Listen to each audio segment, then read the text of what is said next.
ओम श्री गुरुदेव दत्त श्री स्वामी समर्थ. नमस्कार मित्रांनो, आपण बघत आहोत संपूर्ण शिवमहापुराण. त्यामध्ये आपण बघत आहोत सतीखंड. मागील भागामध्ये आपण बघितलं की सप्तऋषी आणि अरुंधती हे सर्व हे हिमालय आणि मेनेच्या घरी त्यांच्या नगरामध्ये जातात. यापुढे नक्की काय घडतं हे आजच्या भागामध्ये आपण बघणार आहोत. त्यासाठी तुम्ही चॅनलवर नवीन असाल तर चॅनलला सबस्क्राईब करा.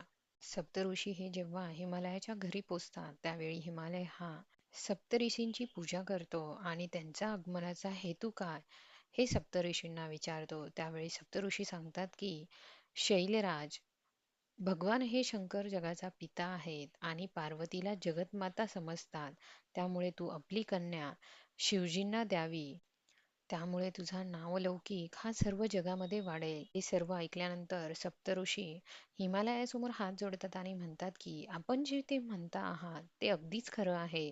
परंतु एक वैष्णव ब्राह्मण येथे आला होता आणि त्याने शिवाबद्दल काहीतरी अशा विपरीत गोष्टी सांगितल्या. त्यामुळे मेण्याच्या डोक्यामध्ये तेच बसले आहे आणि म्हणून आपल्या कन्याचा विवाह हा शंकराशी होऊ द्यायचा नाही असं तिने निश्चय केला आहे. तिला कितीही समजावून सांगितलं तरी आता तिला काही देखील पटत नाहीये. त्यावेळी सप्तऋषी हे अरुंधतीकडे पाहतात आणि अरुंधतीला लगेचच कळतं की काय करायचं आहे. अरुंधती मेनाला म्हणते की मी अरुंधती आहे आणि मी तुला भेटण्यासाठीच इथे आले आहे.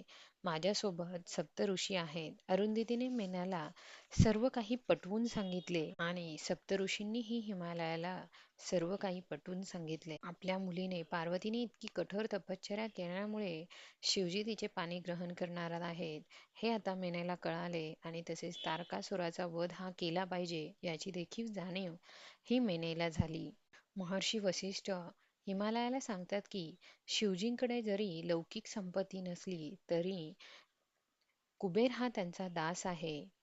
ज्ञानाचे ते अधिपती आहे. सर्वांचे ते ईश्वर आहे. त्यांना लौकिक संपत्तीची काय इच्छा असणार? ते स्वतः ब्रह्मा, विष्णू आणि महेश या त्रिविध रूपांनी प्रसिद्ध आहेत. भगवान शंकर हे जरी अंगाला चिताभस्म लावतात त्याचे कारण सतीचे अस्थिचूर्ण म्हणून ते त्यांना अतिशय प्रिय आहे. आपल्या पतीचा अपमान झाला म्हणून त्यांची पत्नी सती हिने यज्ञकुंडात उडीही घेतली होती. पार्वती जेव्हा कठोर तपश्चर्या ही करत होती त्यावेळी वृद्ध ब्राह्मणाचे रूप घेऊन शिवजींनी स्वतः तिची परीक्षा घेतली. परंतु तिने शिवजींची आराधना बंद केली नाही.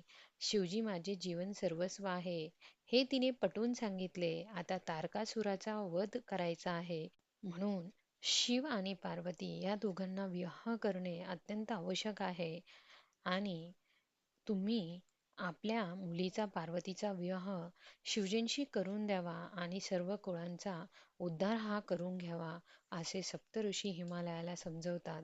ऋषी वशिष्ठ हे हिमालयाला समजत असताना त्यांच्याकडनं अनरण्य राजाचा उल्लेख हा होतो आणि त्यावेळी हिमालय त्यांना विचारतो की हा अनरण्य राजा कोण होता ते मला सांगा. त्यावेळी वसिष्ठ हिमालयाला सांगतात की इंद्रास वर्णी नावाच्या 14व्या मनूच्या वंशात अनरण्य नावाचा एक राजा होऊन गेला.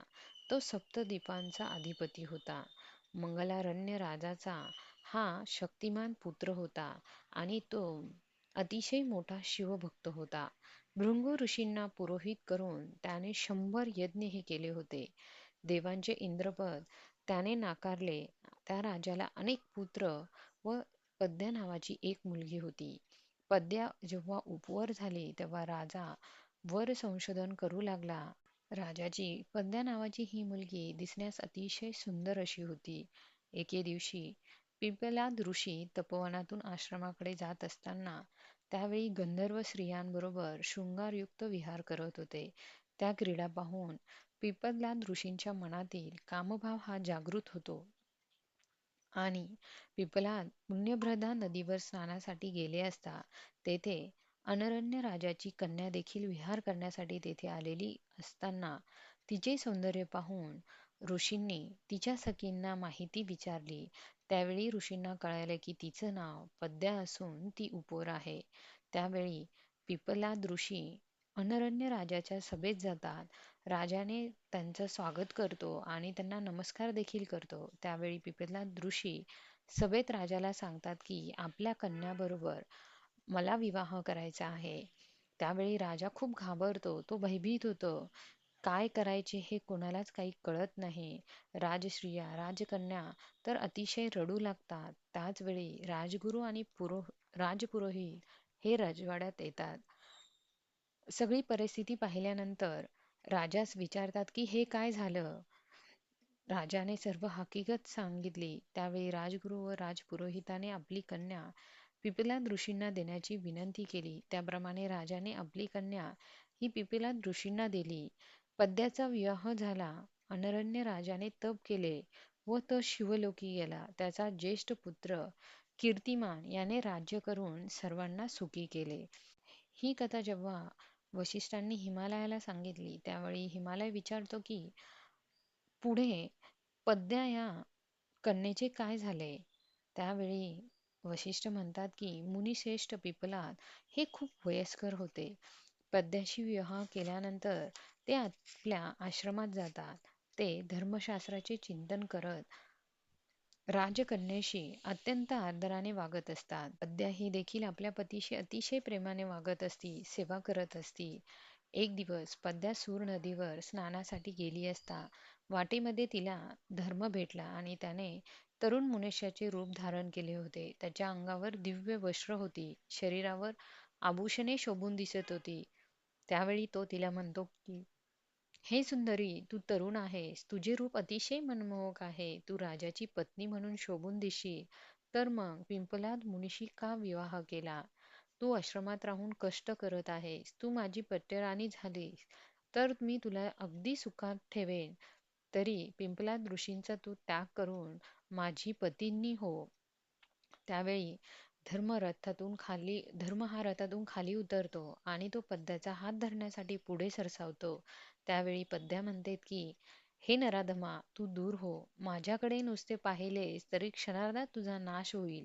तुझ्या मनात जरी पाप निर्माण झाले तर त्याची फळे तुला मात्र भोगावी लागतील. ज्याचे मन स्त्रीने हरण केले आहे त्याचे ज्ञान, तप, जप, होम, हवन, पूजन हे सारे व्यर्थ जाते.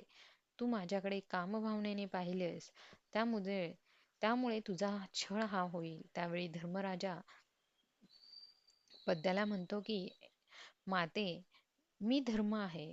परस्त्रियांना मी माते समान मानतो. तुझी परीक्षा घेण्यासाठी मी इथं आलो होतो. परंतु हे न जाणता तू शाप दिला. आता माझे काय होणार? त्यावेळेस पद्या म्हणते की धर्मराजा, तू सर्व कर्मांचा साक्षी आहे, तर माझी परीक्षा घेण्याची तुला काय आवश्यकता होती? मी तुला अज्ञानाने शाप दिला. कलियुगामध्ये तू अगदी क्षीण होऊन जाशील. सत्ययुगात पुन्हा तुझा उदय होईल. पद्याचे बोलणे ऐकल्यानंतर धर्मराजा प्रसन्न होतो आणि म्हणतो की हे प्रतिवते, तू खरोखर धन्य आहेस. तुझा पती तरुण होईल. तू रूपवान, गुणवान होशील. पण कायम यौवन आणि सौभाग्य प्राप्त होशील. तुझे पुत्र हे देखील नेहमी सुखात राहतील. हे जाणून घेतल्यानंतर तुझी कन्या तू शिवजींना दे. पार्वतीचा विवाह शिवजी बरोबर करून दे. त्यामुळे तुझे देखील जीवन हे सार्थक होईल. असे वशिष्ठ पुन्हा एकदा हिमालयाला सांगतात आणि विनवणी करतात की शिव आणि पार्वतीच्या विवाहासाठी परवानगीही दे. वशिष्ठांकडून अननर अनरण्य राजा आणि तिची मुलगी पद्या हिची कथा ऐकल्यानंतर हिमालय आणि मेना हे अतिशय आश्चर्यचकित होतात आणि ते म्हणतात की पार्वती देवकार्यासाठी निर्माण झाली आहे आणि तिचा हा अवतार शिवजींच्यासाठी आहे. शिवजी जर सर्वांचे ईश्वर आहेत, तर आता पार्वतीचा विवाह शिवजींशीच करून द्यावा. यातच आपले सारे हित आहे.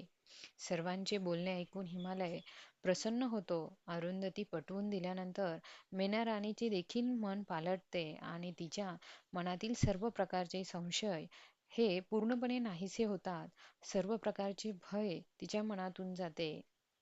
हिमालयाने सप्तऋषींची सेवा केली, सर्वांना भोजन दिले आणि त्यांना विनंती केली आणि म्हणाले की हे श्रेष्ठ ऋषींनो, तुम्ही शिवजींची जी महती सांगितली त्यामुळे आमच्या मनातील सर्व शंका या दूर झाल्या आहे आणि पार्वतीचा विवाह हा शिवजींशीच होणार म्हणून मी स्वतःला खूप धन्य समजतो.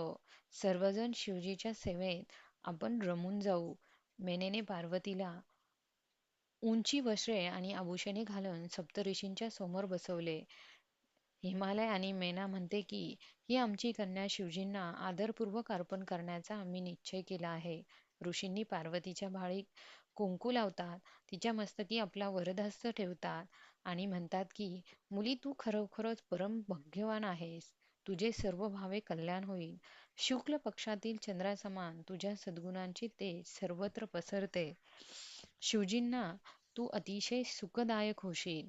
सप्तऋषींच्या प्रयत्नांना यश लाभते. त्यांनी हिमालयाला फळे फुले अर्पण केली. अरुंधतींनी मेनाला हळदी कुंकू दिले. चौथ्या दिवशी शुभ मुहूर्तावर शिव पार्वतीचा विवाह करण्याचे दोन्हींनी ठरवले. हिमालयाचा निरोप घेऊन सप्तऋषी अरुंधतीसह शिवजींकडे जातात आणि त्यांना सर्व काही सांगतात.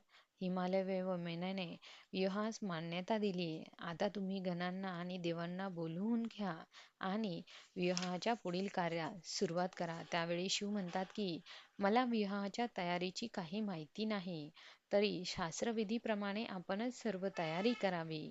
त्यावेळी सप्तऋषी शिवांना म्हणतात की विष्णू ब्रह्माजींना तुम्ही बोलवून घ्या. देवांसह इंद्राला बोलवा. श्रेष्ठ ऋषी, यक्ष, गंधर्व, किन्नर, सिद्ध, विद्याधर, अप्सरा यांच्यासह सर्व थोर महात्म्यांना तुम्ही बोलावून घ्या. यापुढे शिव आणि पार्वतीचा विवाह कशा प्रकारे संपन्न होतो हे आपण पुढील व्हिडिओमध्ये बघणार आहोत.